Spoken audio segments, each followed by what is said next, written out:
You know what time it is. You know what time it is.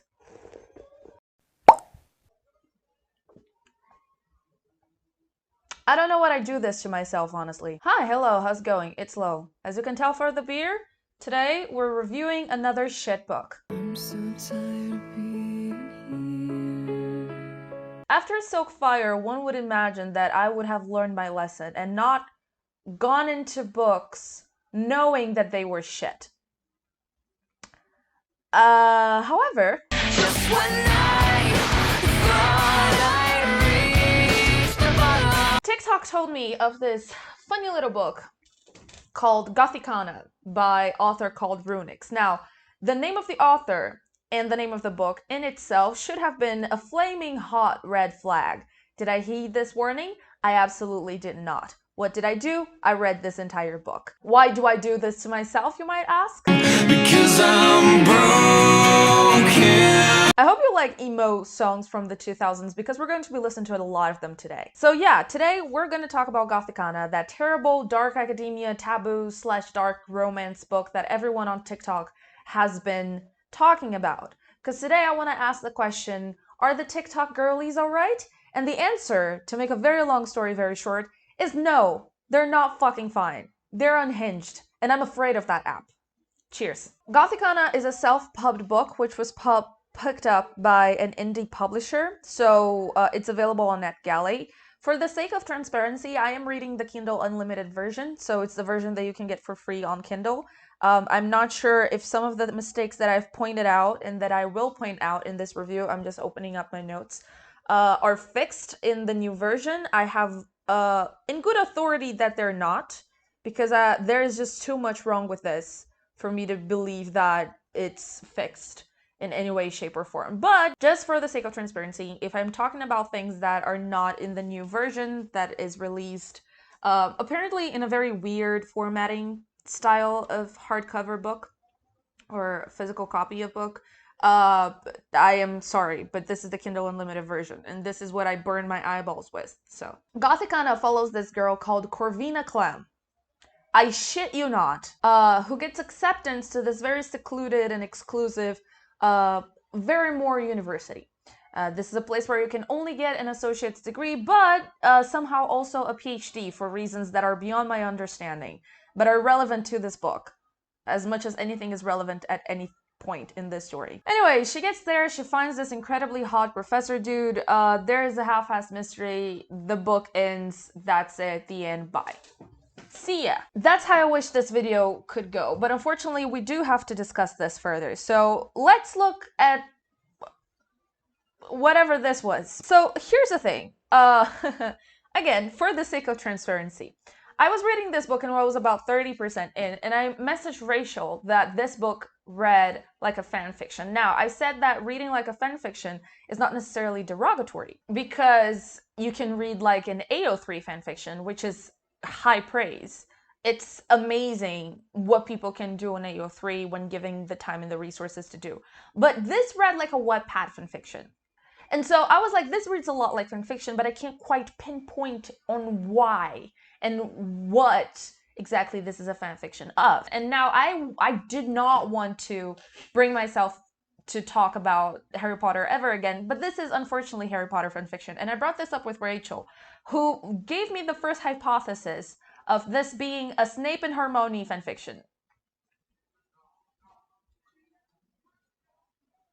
There is very little in life that made me cringe as hard as I did when Rachel first brought that up. Snape and Hermione is a ship that I know in the periphery of my mind that people are into, but I deleted that from my head because no. Upon further consideration, actually, I am happy to report that this is not in fact Snape and Hermione fanfiction. Thank God. This is mostly a Your Name / Lord Voldemort when he was young fanfiction. So it's a Your Name / Tom Hiddleston fanfiction. Wait. No, it's not. Wait a second. No, what's it? No, peraí.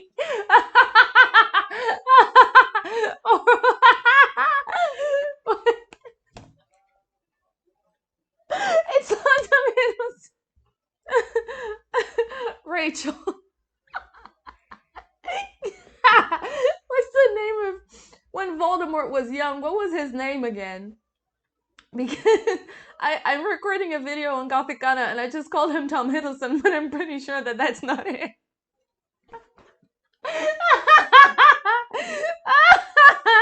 Oh god. Oh my god, I'm so fucking stupid. Tom Riddle.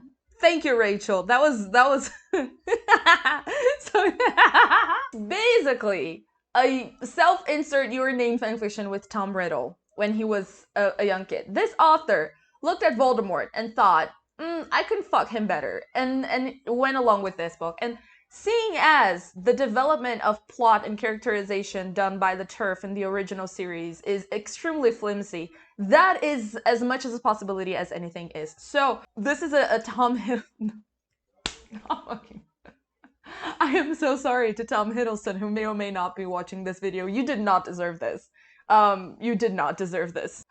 Listen, why did I get to this? It's a book about a secluded university, prestigious university that you only get by invitation in a very specific area where not everybody can get. And there is a forest that is forbidden for people. You might even call it a forbidden forest. It's basically a grown-up version of My Immortal, the fanfiction, but with Voldemort instead of Draco. Which, you know, to each their own. This is going to be more clear when we finally get into the plot. So basically we follow our character, Ebony Dementia Darkness Ravenway, or Corvina Clam, where she gets accepted to this very prestigious academy, this university called Verrenmore Academy, which is a play on Nevermore, if you didn't catch that, because she's goth. So she gets there, she's being brought up by a cab, which functions as an exposition dump. And she gets there and she is basically looking to get her associate's degree from that place. Because why not? When she gets there, one of the first things that she's warned of is that she cannot fuck a professor.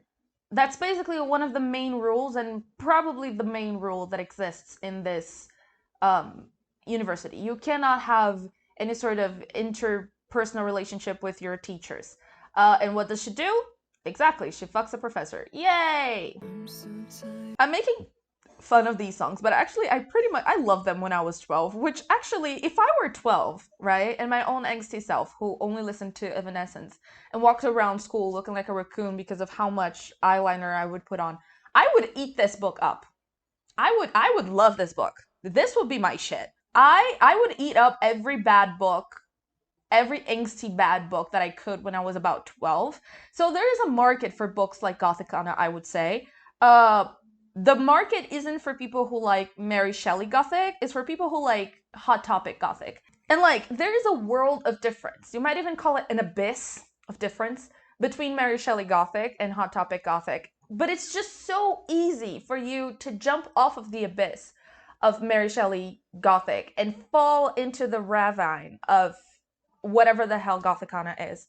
And we've all been there, right? We've all been this angsty little 12-year-old selves who just like love this angsty feeling and it's just like so goth and whatever. We all been there. This is great. This is not a book written for them though, because the sex in this is wild. We're gonna talk more about this. It's just that a book that is written with the precise idea of what 12 to 13-year-old people would like in their angsty face is not precisely a book I would put some random pussy slapping in. But that's maybe just me. Maybe that's why I'm not a writer and I'm not a published writer. Actually, no, I published my thesis. My thesis is available online for free, but it's available and it's published. So I can technically say I'm a published writer. Also, by the way, Gothikana in itself comes with a playlist, and Going Under by Evanescence, it's in there. So I rest my case here. Let's discuss. I'm gonna start with my notes from my Kindle. It's on my Kindle, but I can't be bothered to pick it up and to find it. So let's start from my notes and move along from there. Pesada for Cristo estará comigo. O mundo pode até fazer você chorar, mas Deus te quer sorrindo. My neighbor's choice of music is very apt for this moment. Anyway, I hate that I can't actually come up with bullet points and a proper script for this book because it makes no fucking sense. And so I'm just making it up as I go. So page 25, the book begins properly like this. Black. It was the absence of color, the keeper of dark, the abyss of unknowns. It was in her hair, in her mama's clothes, in the vast sky around them. She loved black. Basically, Corvina was basically raised by a white lady who, you know those white ladies who keep claiming that they're spiritual and they read tarot and they do whatever the fuck, and then they like open up shops and they call themselves by the G word slur because they are such a free spirited. Yeah, that's the vibe that I get from her mom. But that woman just so happens to have dementia and schizophrenia. So Corvina had her committed to a mental institution, and Corvina basically raised herself because of her mother's illness.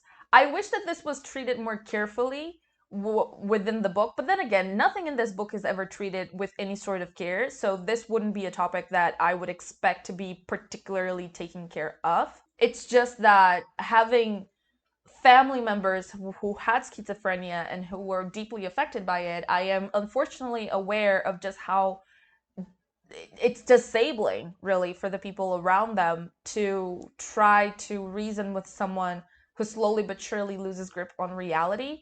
And so I would wish that this would be treated more carefully. And I would also wish that the fear that you have when you have a history of having schizophrenia in your family, like I do, I wish that this would be treated more carefully as well, because especially when it comes to terms of religion, there is a she's spiritual in this book, and this is something that is very concerning to me because having psychic abilities and having this interaction with with clairvoyance and things like that are parts of many religions around the world, including mine. And when you have a history of schizophrenia in your family like I do, but you're also part of these practices like I am, it's a very complex situation because you're always like, is this my faith or is this something that I'm developing? Is this like something that I believe in, or is this just something that keeps happening because I'm predisposed to have this condition? And so, speaking seriously, this was not treated as well as I would like. And I think that this was used as plot devices in the book rather than something that was built on its own and could stand on its own.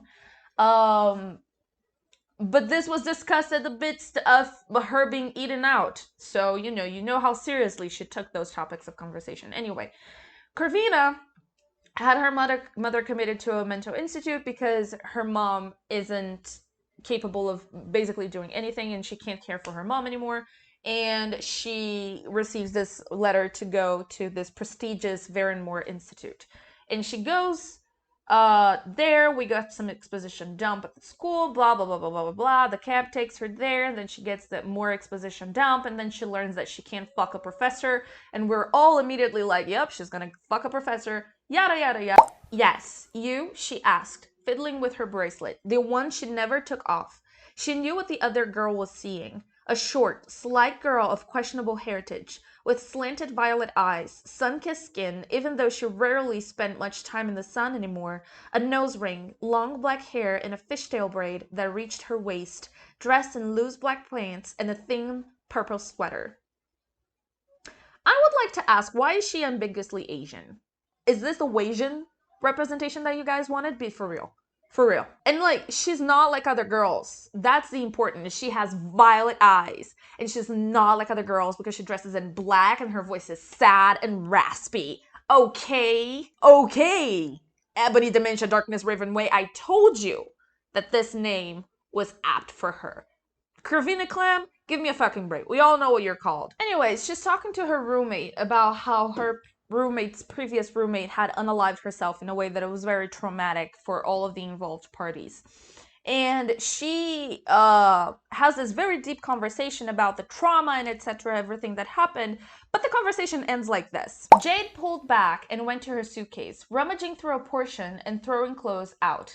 Anyways, I need a change of subject. Boys. Yes, let's talk boys. You like boys, right? Totally cool if you don't. I just want to know so I can dish out the right kind of info. Corvina chuckled, unpacking her suitcase. I like boys, very much, but I really don't have much experience with them. Make that any experience.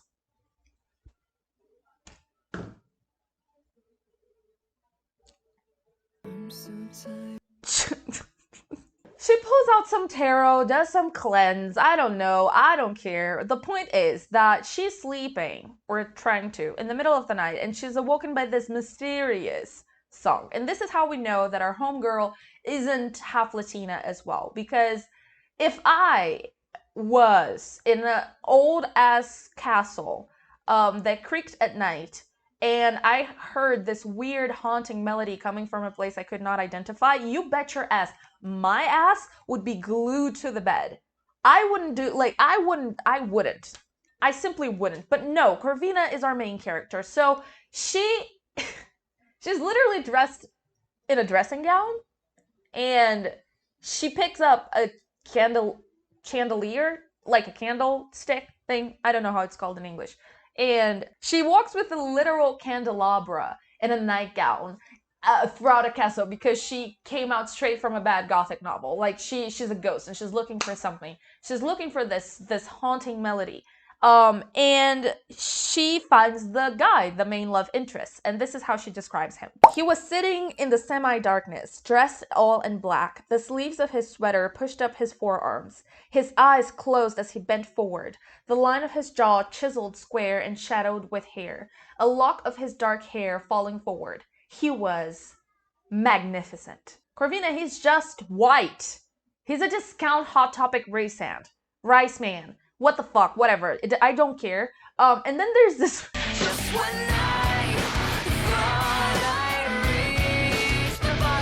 He was beautiful, and the way in pain was beautiful, because it tugged at the chest and made something visceral come alive in the stomach and caused blood to simmer in the veins.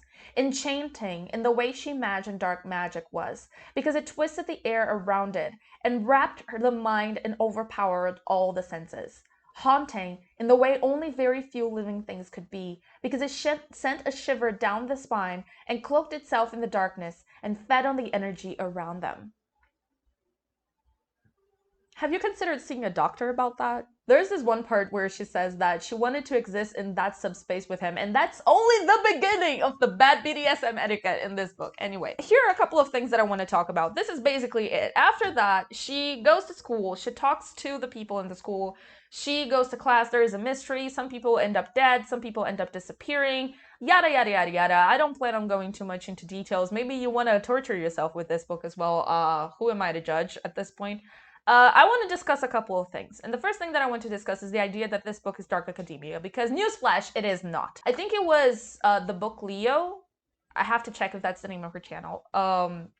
She has a very good video on dark academia, and she says that there's a dark academia aesthetic, but that dark academia in itself criticized the dark academia aesthetic. So it's a criticism on the elitism, on this Ivy League sort of structured and exclusive sort of education, an education that is based on a segregation and not on an integration. And I would say that this is very much accurate, but I would take that a step forward and say that good dark academia also criticizes deeply the pursuit of knowledge at any cost. I feel like good dark academia books like Babel, which we are going to discuss once HarperCollins offers its workers a fair contract. So if you want to hear me talk and wax poetic about Babel, let's all just pressure HarperCollins to get its shit together so I can finally talk about this book. If you're interested to know more about the strike and what the strike means, I'm going to link a video in the cards up above. I think that really good dark academia will criticize the power that exists behind this desperate pursuit of knowledge and how knowledge is dangerous in the hands of some people. And so I feel like this is why dark academia has such good stories to tell. But the book Leo was 100% correct when she says that a lot of dark academia books only have the dark academia aesthetic. And I cannot agree, because this book is not dark academia. Because the library being in the dark does not a dark academia book make. Sometimes the light is just out. Sometimes the university and the place, the school just has no power. It happens sometimes. That doesn't make a dark academia book. And this book is not dark academia because knowledge and the pursuit of knowledge and the criticism of those institutions is not at the forefront. But not only that, the people in this book are very fucking dumb. And the only thing that is properly being learned is like the main love interest getting very much to know the main character's which I know I've kind of signed up for that, but I would very much like to be excluded from that narrative. So this is why I think that this book just might be Harry Potter fanfiction repacked and sold, because this doesn't sound like a university. And like, of course, I'm going to be the first person to say, hey, the experiences in universities are different experiences depending where you are. My experience in university was a very different experience than what you might have in university in the United States. Like, we don't have dorms. We don't necessarily have undergrads. Like, those things are different. But at the same time, there is a common factor in university experiences, which is being treated like a fucking adult. Because a university is when you make that transition and you start being treated like an adult. And Corvina in this book is 21, although she doesn't look like it. She is not acting or being treated, and the university does not treat its students like they are adults responsible for their own education. It treats them like they are in a boarding school and they are responsible for the well-being of a minor, which leads me to think that this book was written with a larger age gap in mind, where the main character was in fact a minor. And in order to take that aspect of the taboo, and we're going to discuss the taboo in a bit, but in order to take that aspect away, in order to take away that criticism, she just made Corvina be 21 and this to be in university, but it makes no sense because it doesn't function like a university. It doesn't work like a university, and it doesn't treat its students like a university.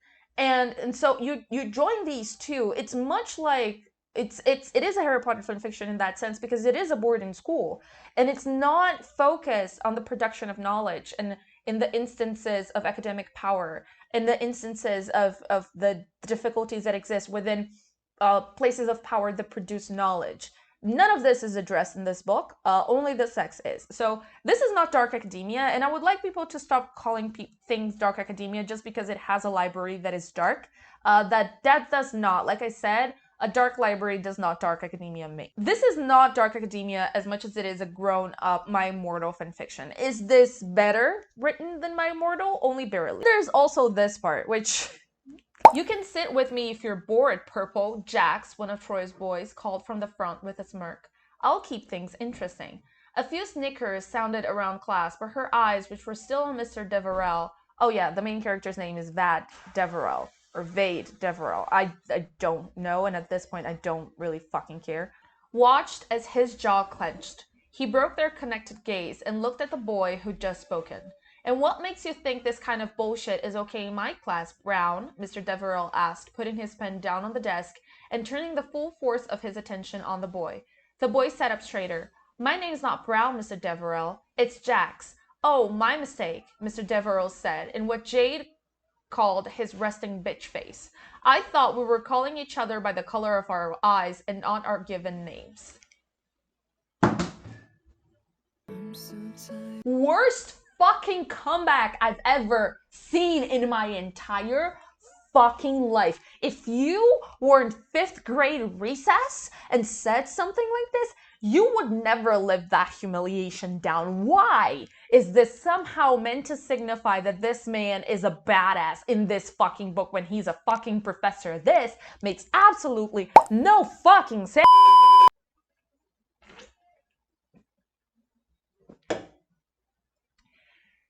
Anyway, there's also this part that requires a little bit of context, because in here they were talking about picking a book for the class to read, and the book that they picked was Dracula, and she was talking about Dracula in this part, and then she says the following. Corvina stared him in the eyes, knowing he would understand the subtext of her next words. It has a devil in an ancient castle falling in love. What can be more interesting than that? Now, excuse me, wait a second. I have Dracula right? This is my edition of Dracula. I know, it's fucking stunning. It's a Brazilian edition that, as always, is just so fucking great. As you can see, it's just awesome. There's this one part, like the in between chapters are so cool. Like, so my edition of Dracula is really cool, and what I mean by this is that I've read this book. Now, if you are talking about Harker ignoring all of the warning signs and being a little bit in love with Count Dracula, then I could understand what she was talking about. Other than that, I am not sure that this is a love story.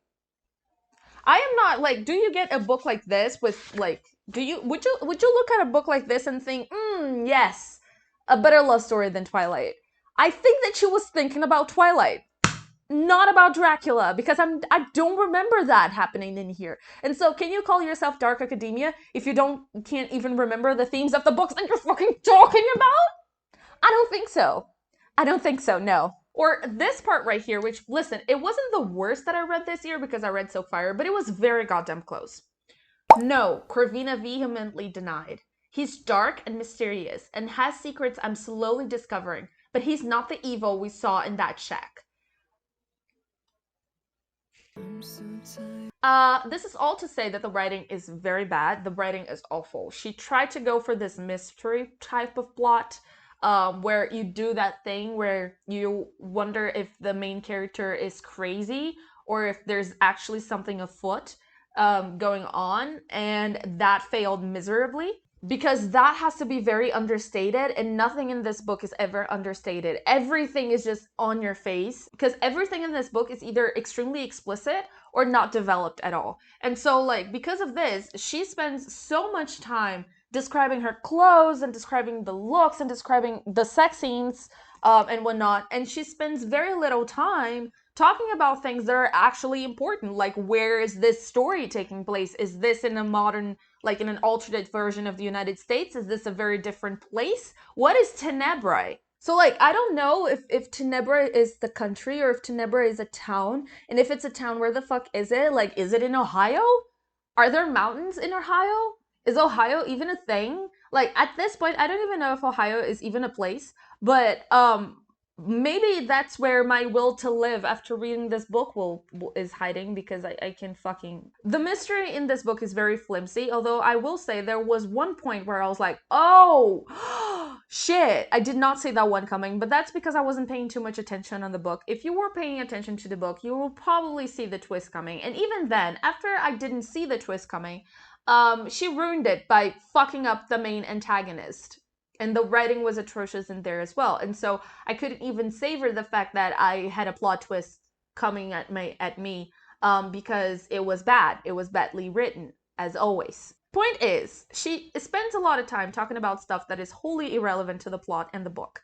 And she spends very little time explaining things that are actually relevant, which means that the world building that she does has been completely fulfilled by what I know of my Immortal Dead fanfiction and also of Harry Potter, which is not on her best interest to let that happen to readers. We have no information about this world, and the only thing that we get information on is her sex scenes. And by God, her fucking sex scenes. Inside of me, Lou, there are two wolves, right? One wolf that is like, all right, I'm not kink shaming, and everything that adults do that is safe, sane, and consensual has to be respected, and it has nothing to do with me. But there's also another wolf inside of me who is an attorney going, that is sexual harassment. Which wolf wins in this book? None. They're both dead. Okay? Listen to these excerpts and think about what I have endured while reading this book with my two fucking eyeballs. You want to know who I am? He punched his hips harshly against her. I, Slam, am, Slam, your, Slam, madness. He bit the side of her neck, wild in his passion. I'm in your head, in your blood, in your very veins. I'm claimed you before anything else ever could. Your body, your heart, your mind, your fucking soul. It's all mine. Your hunger is mine to feed. Your madness is mine to tame. Do you feel that? No, because your guys are not leaving space for Jesus. He fucked her in the classroom that evening, sending her to the main hall for dinner, sore and full of his seed, just as he liked it.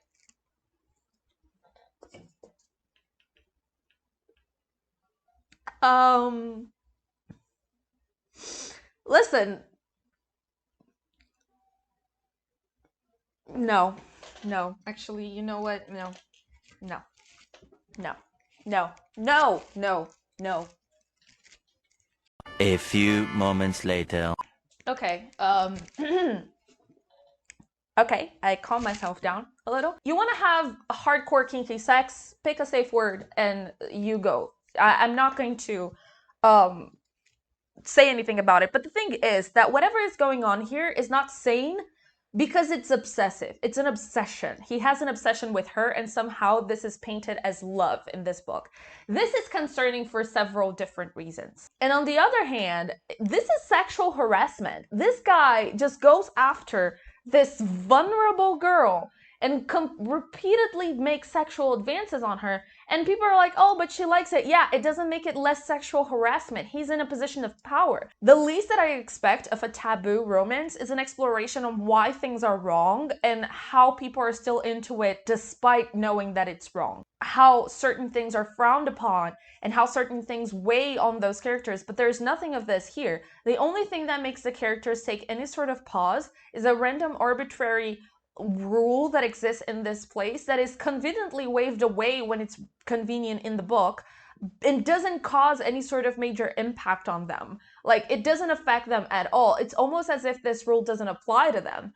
And so, can I say that this is a taboo romance? I'm not sure. All of the aspects that existed in this book that could be considered taboo, the age difference, the power positions, and etc., all of this is waved away when it's convenient, just so we can have more badly written sex. This book never looks into the power struggle. It never looks into the power dynamics between a professor and a teacher. It never really examines the fact that he basically stalked her.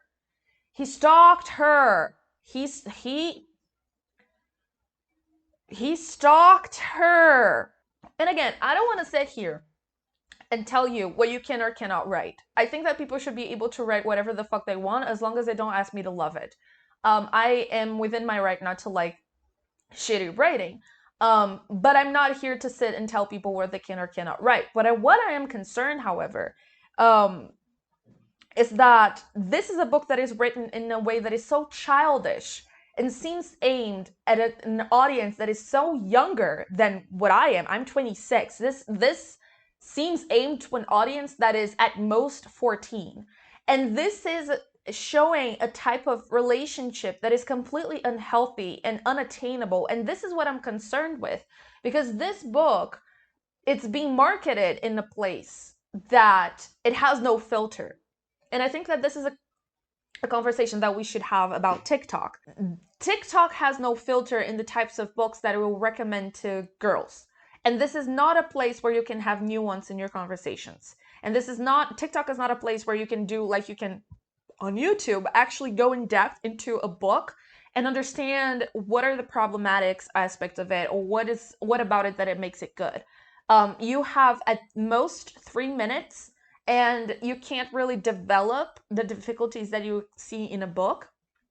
And people get recommended this without any further thought about it. And you were recommending this book for minors to minors. Even if you're like, oh, my content is not for minors, they will get this book and they will read it. And if you're not talking about this and things like this critically, if you're not doing the labor, even if you like this book, which some people did, but if you're not doing the labor of going out and being like, hey, listen, this is a book that has stuff that I like, but this is problematic because of this and this and this reason, and this should not be a reflection of what we expect in society, then I feel like we put ourselves in a position where we are exposing the younger people in our community to harm. And I've said this before, we're all responsible for taking care of the youth in our community. And so in the book community, we have the duty of looking out for them. And that means making videos such as this one, where we look at this material and go like, why this is harmful.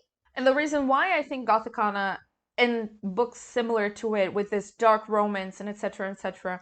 does wrong is that not only they don't do an exploration on why these things are considered taboo and the impact and the difficulties that they can cause on certain people, but it romanticizes things that should not be romanticized. Again, there's this psychoanalysis author called Lacan, and he says that we're all just trying to fulfill this primal need that we have of being understood without having to use language. Because he says that before the introduction of language to our psyche, we're understood by our caretakers without having to voice anything, without having to voice our needs. And we're all just consistently and constantly trying to find the thing that will fill that need to be understood and to have our needs met without having to think on it.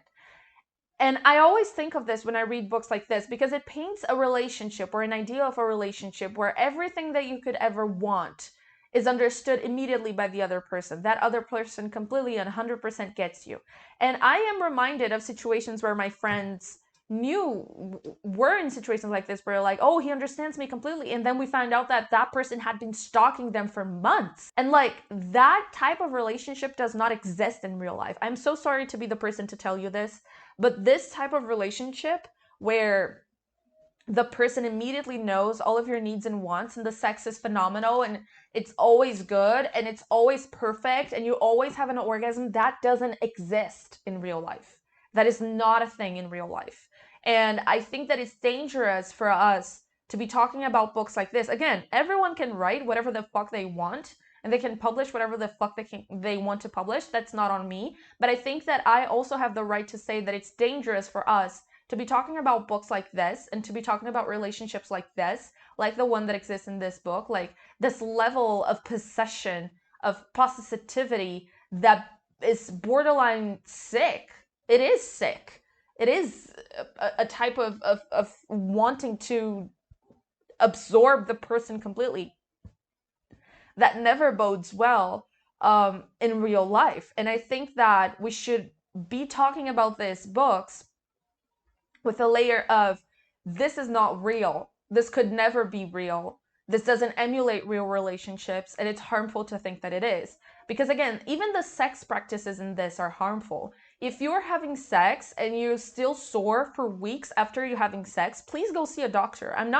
This is not even a joke, right? If you're having sexual intercourse and you have a vagina and you are experiencing pain weeks after the sexual intercourse, you really have to go see a doctor because it's not normal for that to happen. So books like GOTHIKANA will tickle the funny bone of this primal need that we have to be understood without needing to talk about anything, but that does not exist in reality. To accept that would be accept that we no longer have an individuality, which is fine for Karvina because she doesn't have that much of a character to begin with. But when you're a real person, that is a problem. And again, I'm not saying that people shouldn't be able to write things like that. I'm just saying that what you write, especially things that become famous like this, and people are hailing like, oh, this is so hot, this is so perfect, and etc., etc., etc. Things like that are harmful to people. And to let that pass by unchallenged is also harmful to people.